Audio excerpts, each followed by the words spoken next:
Hello, everyone, and welcome. I'm Kina Stiles, the Director of Education and Museum Programs at the National Museum of the Pacific War.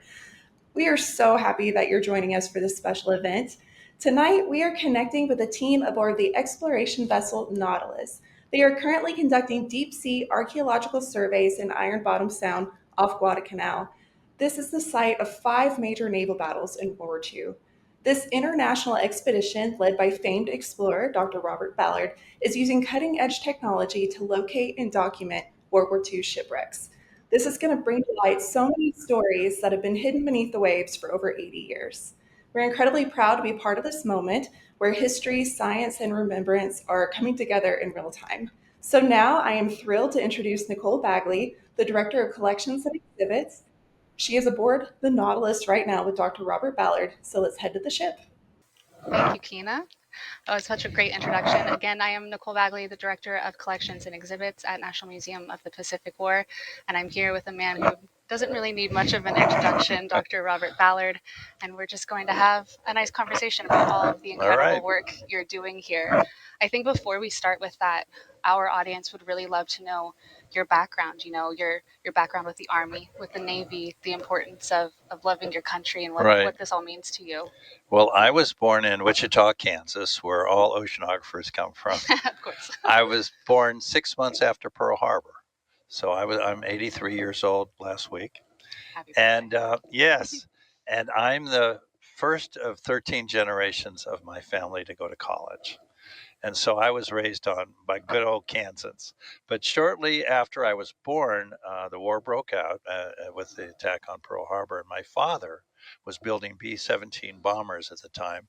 And he moved the family from Wichita to the Mojave Desert. So I must admit, I don't remember Wichita that well. We went back and visited over the years. But I woke up in the Mojave Desert at what was called Muroc, and now it's Edwards Air Force Base. And my dad was flying with Chuck Yeager. He was what they call a gib, a guy in the back who was the engineer writing everything down.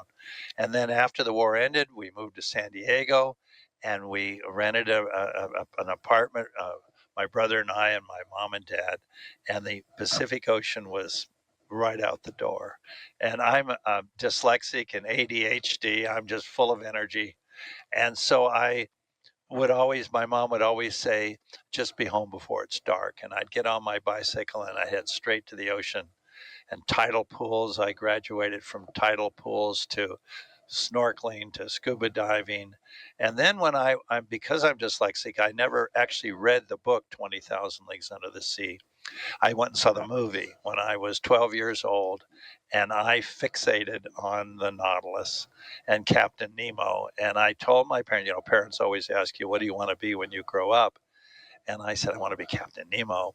And they didn't laugh. They probably went in the other room and said, Houston, we got a problem. But they worked with me on you should never squelch a child's dream, even if it's silly like mine. And they said, well, tell us more about Captain Nemo.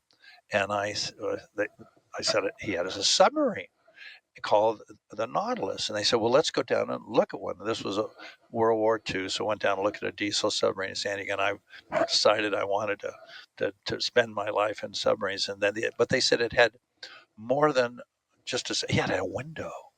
It could open like the iris of a lens and you could see out. And that I fixated on the fact the ocean had a bottom and a very complex bottom.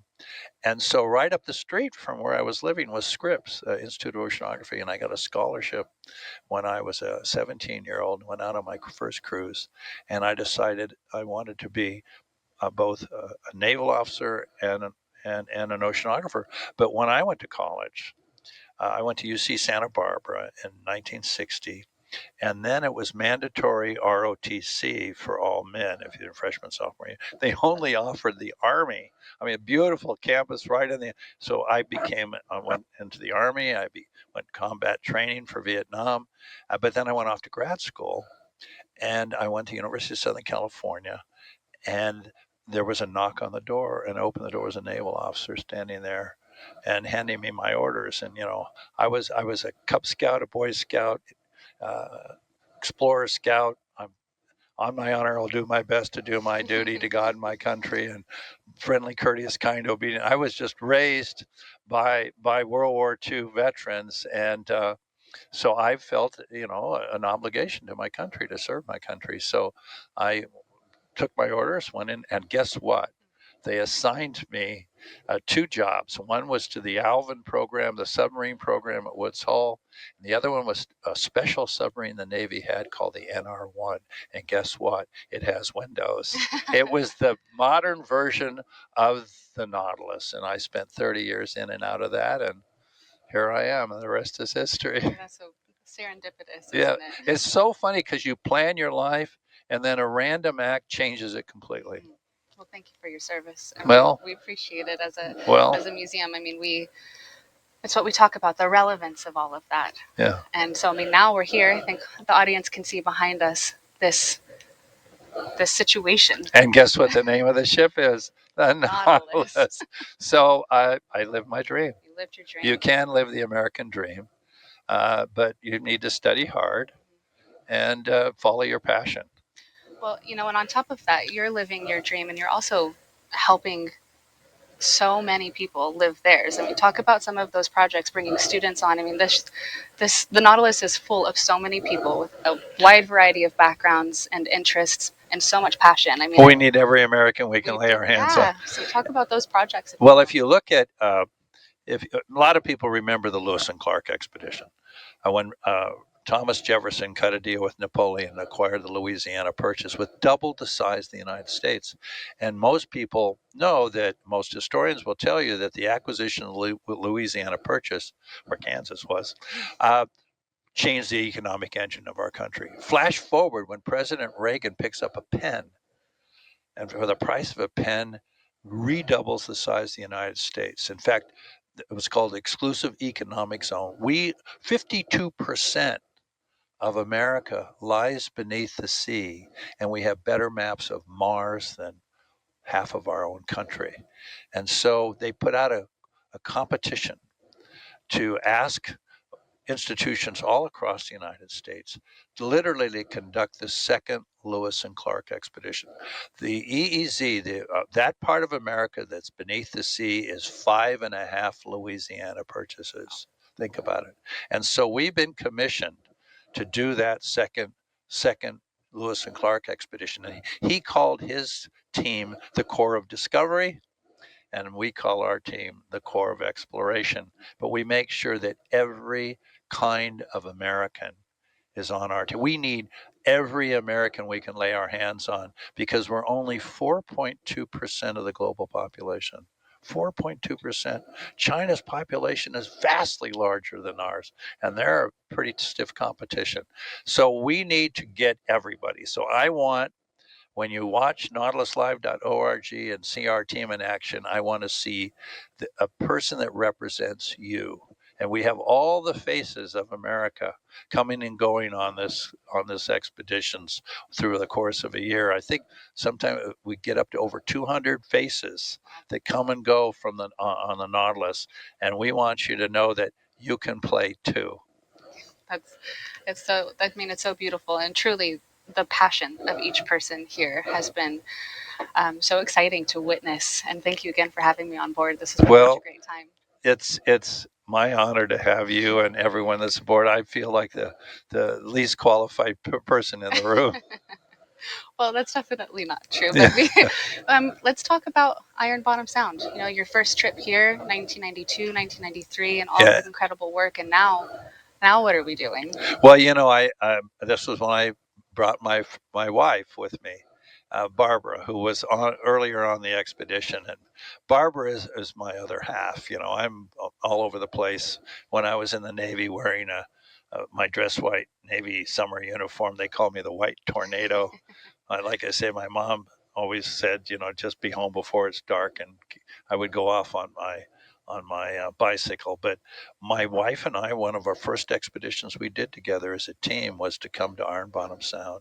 And it was so interesting to come back. And like I say, she came with us. I've had all my children have sailed on the Nautilus. So it's just an important program. But this is an underwater museum.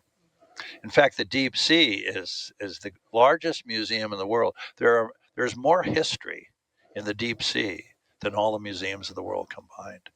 And what's really funny is when young people ask me, "Well, can you stop finding things because so there's something left for me?" If you go on Google and ask how many shipwrecks are on the ocean, somewhere between 3 to 4 million. And I go, I found maybe 100 of them. I think there's a lot left for you guys. In fact, your generation, think about this, what I'm going to say. Your generation is going to explore more of Earth than all previous generations combined. Your generation in distant history books will be known as the generation of ocean explorers. You're going to find all those 3 to 4 million. And think of those chapters of human history that are waiting for you to be found and read. So Iron Bottom Sound is amazing history of a very important part in America's military history. The Battle of Savo Island as a naval officer was the most embarrassing, the biggest defeat the U.S. Navy ever experienced was the first Battle of Savo Island when we lost all of our heavy cruisers. So fortunately, the Japanese did not wait till the sun came up because they would have found defenseless supply ships and it would have been a completely different story. But the tide turned and we began, for the first time, the Japanese had to start, the rising sun began to set and they had to retreat back. In fact, next year we're going to be off of Okinawa. And so we'll be doing similar documentation of the history that's there. So, yeah, this is an amazing place, but we've done a pretty good job of tracking down a lot of them. Absolutely. Can you talk a little bit more about the technology and why you came back and what the different layers of scanning and mapping that go into this? Well, the real key, see, I started as a Navy submariner in deep submergence, and I remember when I made my first deep dive in the Navy bathyscaphe Trieste 2 to the deepest volcanoes in the world, which are in the Cayman Islands, and the deepest volcanoes are 20,000 feet down. Think about my dive.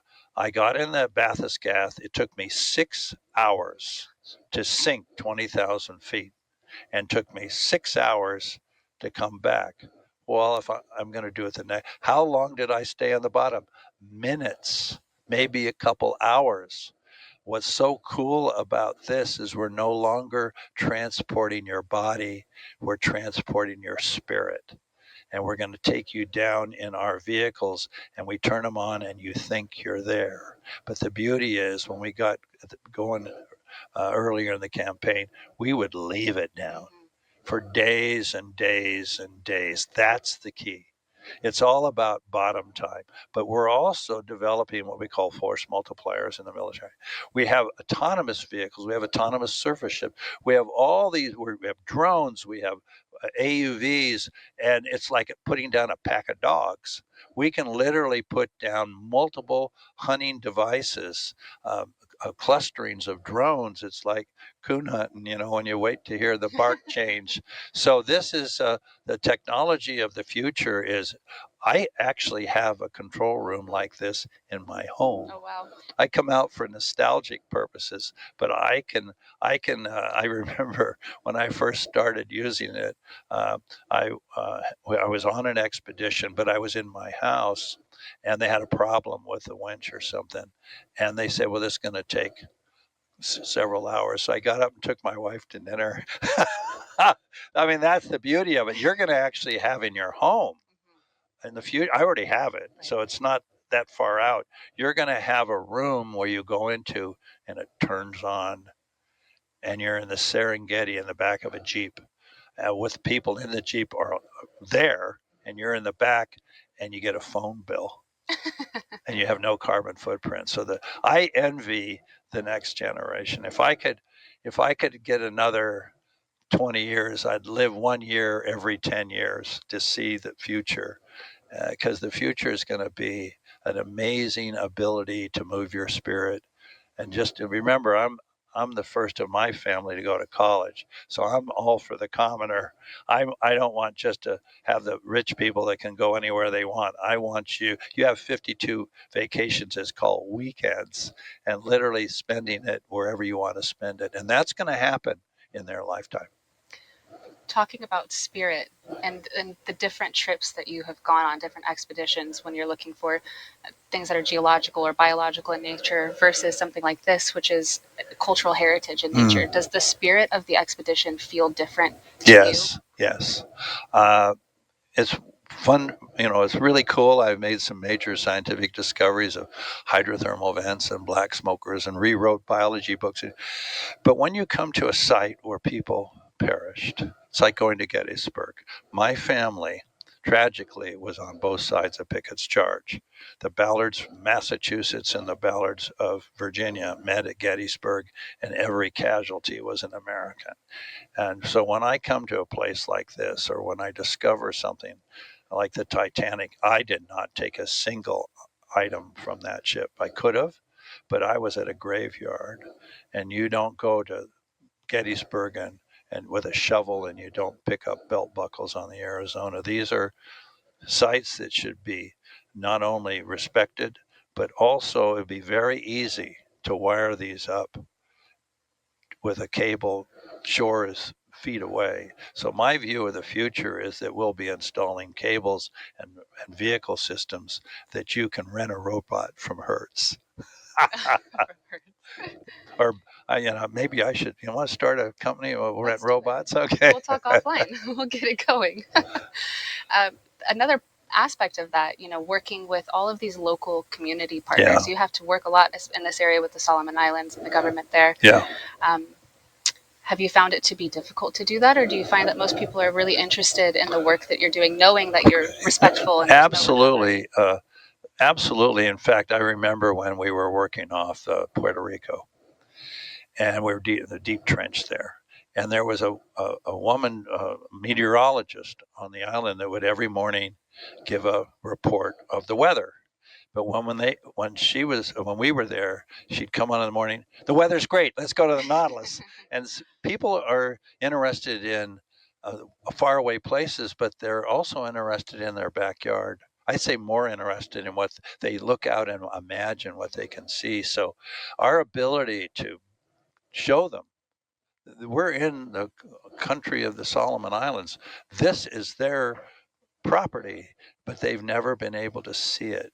And so we find that, when we do things, we get amazing press here and just locally. I mean, because they're curious about what they can't see that is part of their country. And so we do expeditions not only to explore America, but last year we were in Palau. We commonly, we'll be in the Marshall Islands. We commonly go and then we bring them with us. And in many cases, we've, I think, worked in more than 40 different countries where they're speaking in their language to their classes. What's really wonderful about this studio that we're in, it operates 24 hours a day. So when our kids are sleeping, someone else is awake. Right. And so it gives us the opportunity to reach anyone in the world when they're awake. And that's really cool. So I'm on the 4 to 8 watch, so I can talk to my family. But no, this is an amazing technology, and we want to make sure that whenever we enter a country's waters, we've never been denied a permit. Oh wow! We've never been denied a permit. I even got one from Omar Gaddafi, and I've got permits from. I was able to go from countries that don't like one another to the other country seamlessly. So no, we always bring the people whose waters we're in with us, and give them all the data we collect. Exploration is just human nature, isn't it? Yeah, people are people wherever they are. People. That's so true. What does it mean to you to be back here? And if you want to talk about the recent discoveries. Oh, well, yeah. We're making some really cool discoveries, but I think you're going to have some experts on. My job is to open the door and let the experts walk in. So we opened the door, but I think you have some other guests that are going to tell you more about, and I'll be listening and learning. Well, so then more of a personal matter. How does it feel to find more? Well, the moment of discovery is so cool. I mean, particularly when you stumble onto it. You know, I remember stumbling on the giant tube worms of the Galapagos Rift, where we had no idea they existed.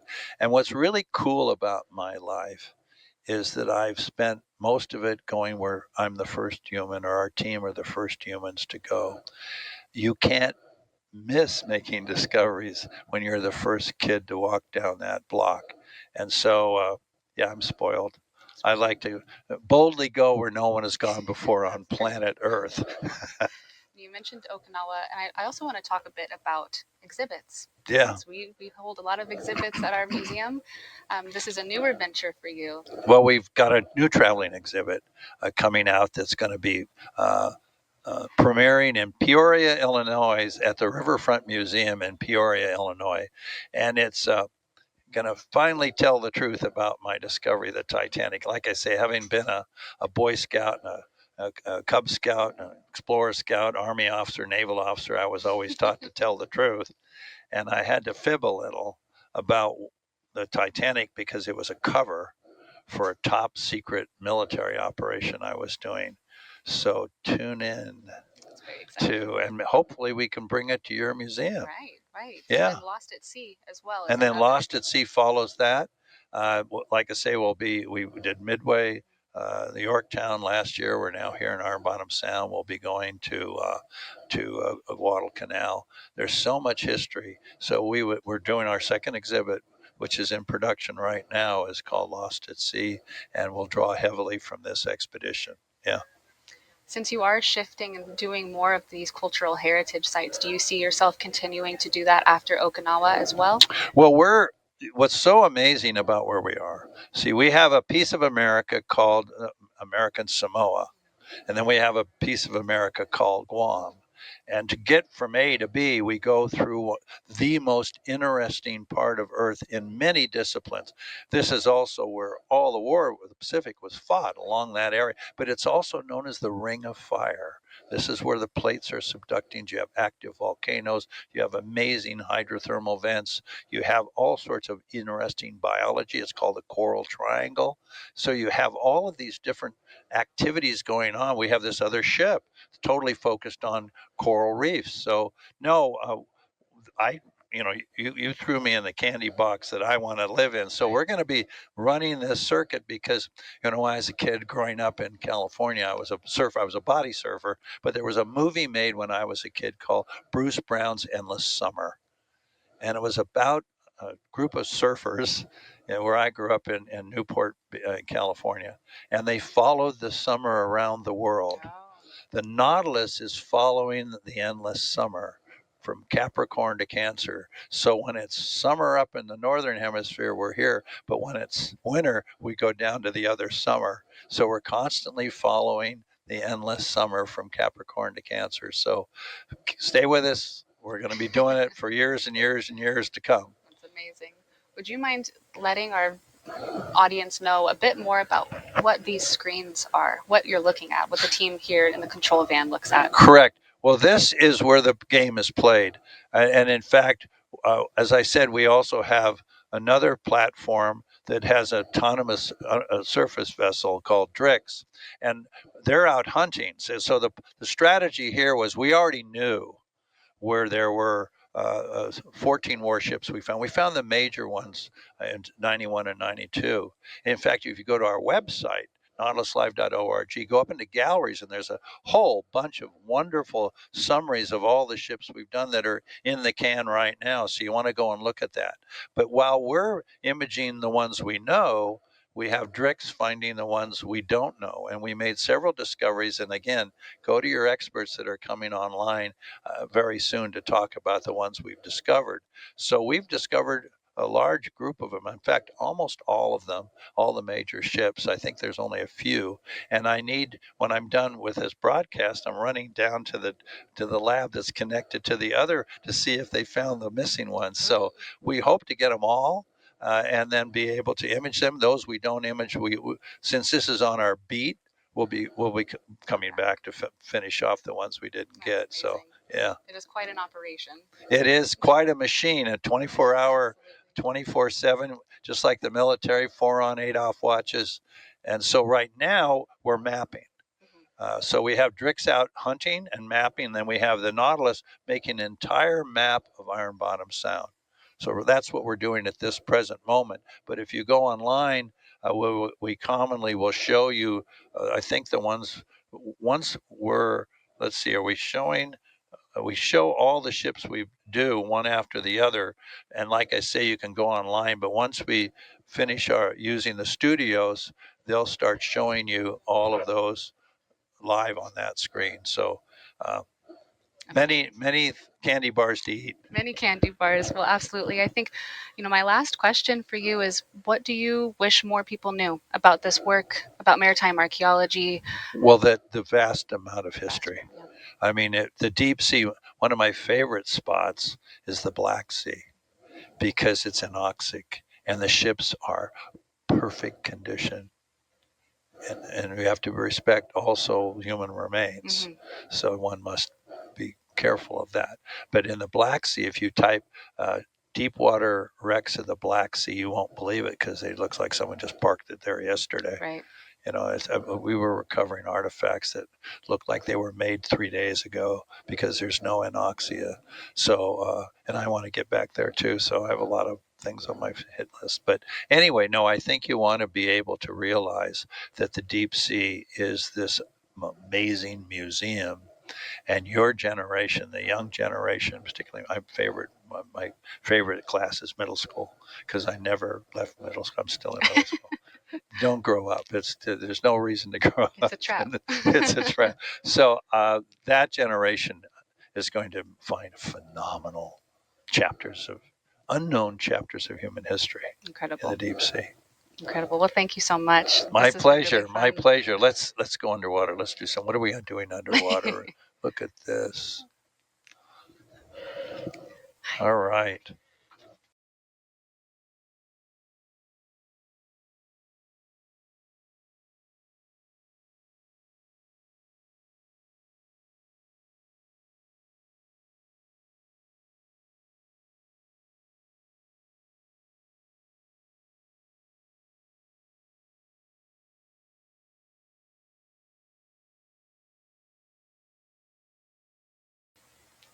All right, we're back, being joined by Frank and Hiroshi. If you could please give us an introduction to who you are and what you're doing out here, our audience would love to have that.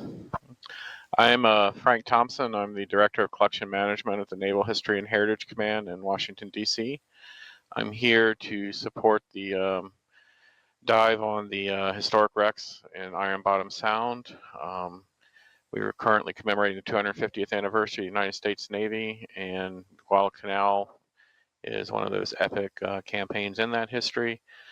And we're monitoring the wrecks to see what their conditions are and to log their locations. My name is Hiroshi. I'm a program-specific researcher at the Center of Southeast Asia Study, Kyoto University, and I'm here as a Japanese maritime archaeologist to help identify, especially the Japanese shipwrecks, and yeah. Well, and y'all have actually been pretty busy because ships have been found.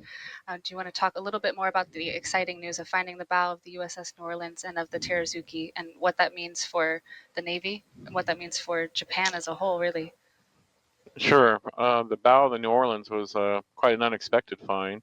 We were kind of on our way to the wreck of the Northampton, and the sonar picked up an interesting target just as the watch was getting ready to change. And excuse me, we were beginning to speculate that maybe it was the bow of the New Orleans we'd come across, but we weren't sure. And then we came back on watch later, and they had done a complete map of that area. And with the consensus was that it was the bow.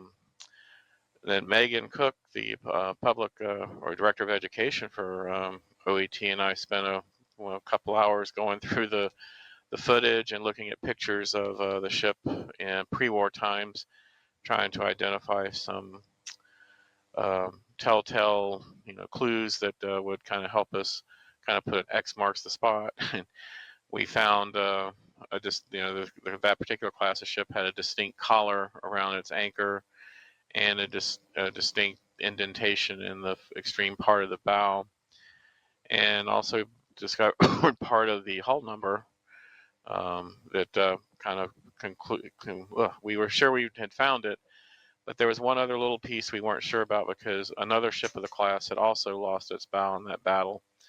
But we went back and read the after action reports that were compiled after the battle, and found that the other ship, the bow had not separated from the ship. It was still hanging on, and so it was actually cut off by the Seabees over in Tulagi. So we were nowhere near that. So by that process of elimination, we were able to confirm that we were looking at the bow of the New Orleans, and it was an incredible find. We knew it had been lost, but the ship had survived. But so this kind of helped us put a little closure to the story of the USS New Orleans. What do you do with that information now for the Navy? We will update the official history of the ship. There's a publication called the Dictionary of American Naval Fighting Ships that has a history of all the ships that have served in the U.S. Navy, and it's periodically updated. And so there will probably be an addition to that entry that will announce that in 2025 the bow was located on the seafloor. We've provided some, I guess we will be providing some imagery to the city of New Orleans. They were ecstatic to hear about the find, and we actually had a online chat with the National Museum of World War II in New Orleans about the find. So they were very excited about it as well. So that's incredible. And we will also just kind of note the location here. The wrecks of U.S. Navy warships are protected, and we will monitor the location of it, and in the future, hopefully we'll be able to come back and monitor the condition of it. Thank you. What about you, Hiroshi? What was the most exciting part of this for you so far? So obviously the discovery of Terazuki, and then actually I was on my watch when we found the Terazuki. Couldn't be better timing. Yeah, yeah. And then the thing is, first we encountered this, shipwreck was, we didn't know anything about, unknown. First, it was unknown object, and it turns out to be a full-scale shipwreck. And then even this point, we didn't know it's American ship or a Japanese ship. But close to look at those shipwreck, and then it turns out to be a Japanese destroyer and Teruzuki, and then it was it's like for me it's like a life in once in my life moment. Absolutely. It's like a wow, and then specifically this ship hasn't any photo recording or any historical record or visual on. So this is first time we have seen this ship or even shipwreck. It was very exciting, and then also very emotional to see first time. I think that's I expected there to be an overwhelming sense of eeriness almost when I first got to Honiara and then aboard the Nautilus as well, but it is really moving and kind of a difficult set of emotions to be surrounded by everything that happened here. Yeah, it's a it's great contrast between this very beautiful green and then blue and green jungle and then blue ocean. Especially we have seen so many deep water. It's just blue, and then suddenly it's just this relic from the past to show up, and then it tells the how battle between U.S. and Japan was it's tough fight, and then this just so much tells, and especially the Teruzuki has two turrets facing toward the sky, and then especially this destroyer class was designed to cover sky, as a anti-aircraft. So I don't know. It's I'm trying to be scientific, but also it's like this shipwreck is something. Yeah. Has there been anything for either of you that has been totally unexpected as part of this trip? Something that you've seen, or something about how the control van works, or the Nautilus in general? Is that a hardball question? I think that for me, it was getting the clear picture of the wreck. This is in some ways the very first time we've been able to conduct a full survey of these wrecks. We had a process in place where we do a complete circumference around the hull, and then kind of a bird's eye view down the main axis. And so we have a pretty good sense now of what these wrecks really look like. Whereas the original survey back in '92, as Dr. Ballard explained, they were a manned submersible, so there were limitations on what you could and couldn't see. And then some of the paintings that were done of the wreck site, took some artistic license, I guess. And so we were able to kind of fill in those gaps now. And the image that's showing now was a particularly poignant one for us. It shows, can you back that up just a minute? I'm sorry. This is the very stern of the very back of the USS Vincennes, one of the 3 heavy cruisers lost in the Northern Patrol Group. And that's an 8-inch hit directly into her stern. And it was partially the reason the deck above collapsed when the ship sank. But again, it's just a very poignant piece of damage that we saw. And seeing that, and then realizing that you're looking at a place where sailors gave their lives in service of their country, and getting these really clear images of this wreck, it was truly astonishing. Yeah, the footage is incredible. And then seeing the gun still elevated, is kind of a silent memorial.